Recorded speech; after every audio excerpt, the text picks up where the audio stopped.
How we doing? My name is Addict Mind. Just want to take out a moment, speak to you guys about topics in addiction and mental study that I feel could help somebody. I'm actually in active recovery myself, and these are just some things that God has shown me either through His Word or through the classes that I'm taking for the college training that I'm going through for addiction counseling. And although I am not a counselor, a therapist, or a doctor of any kind, I just want to regurgitate some of this information, and hopefully it can reach someone, it can help someone along. So I woke up this morning with this soup on my mind, like craving this soup. Since the minute I opened my eyes, I've been thinking about it. I cooked it last night, prepared everything, made me some jalapeno cornbread, let it sit overnight so that the seasonings could saturate. And I've been thinking about this soup since the moment I woke up. It's been a nagging, persistent thought, right? It's been a craving, which brings us to the word for today: cravings and intrusive thoughts. Let's talk about it. What are intrusive thoughts, right? Intrusive thoughts are a thought that appears in your mind against your will and can sometimes repeat over and over. The most common intrusive thought is cravings or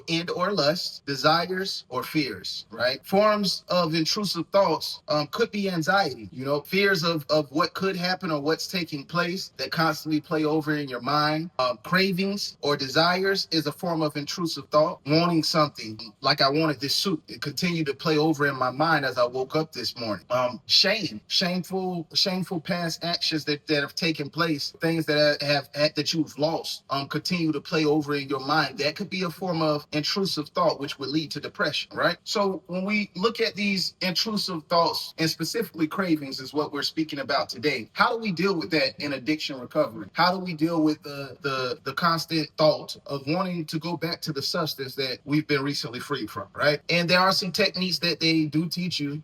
One of them would be the distraction technique, right? If I'm constantly thinking about this soup, and that is the thing that is on my mind, I will find something else that is constructive, that would engage my mind and engage me in the moment, so that I'm not thinking about this soup. I'm not thinking about consuming this soup, because I'm actively turning my mind away from that, focusing on something else. So we can't just set the problem to the side or leave the craving over there to the side, or just block the thought or ignore it, because it's still there. It has to be replaced with something. And that would be the distraction technique. Another form of strategy would be journaling. Journaling is a good form of strategy. You would write down that intrusive thought, that craving. One of my intrusive thoughts would be that I deserve this. I deserve to relax. I deserve to enjoy my life. By writing that down and actually viewing it, you would write down the intrusive thought and then write down the validity of what makes this true. What makes this right? Why do I deserve relaxation? Why do I deserve a break? What have I really done to deserve this blunt? And how does this help me in my life? Is it something I'm really deserving of? Another form of action in order to help with these type of thoughts that are nagging and persistent would be prayer.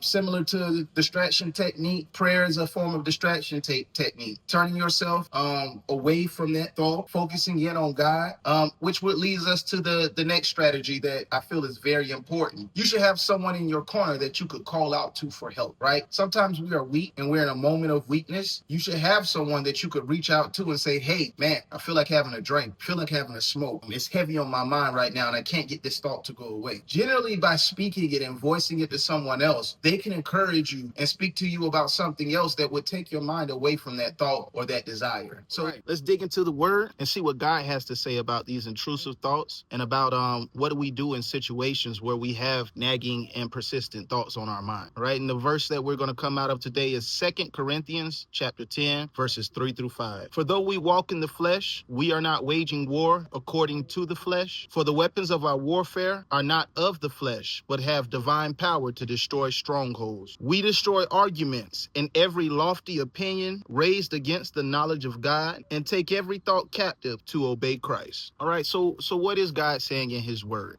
There are two things that I would like to point out here. One, we say that we have thoughts or cravings, and the truth is, on a physical level, yes, we do. But when we look at it in a spiritual aspect, because we are spiritual beings, those aren't just thoughts, and those aren't just cravings. Those aren't just lusts or desire. That shame that is being put upon you, it's not just of you and yourself. All right, those thoughts are ministered to you. Right, there are spiritual wickednesses in this world that mounts itself against us, that would nag and persist our mind. You see the little videos of the devil sitting on the shoulder on one side, the angel sitting on the other side. There there's literally spiritual warfare going on over your mind, right? And in this scripture, it says to submit those thoughts in every lofty opinion. That means everything that is running across your mind, the small things, the great things, submit them to Christ, right? And when they say submit them to Christ, it means submit them to what God has called us to do in his word. Submit them to what we've learned here and what we've been taught here, right? Our weapons of warfare are not carnal, which means no, we can't fight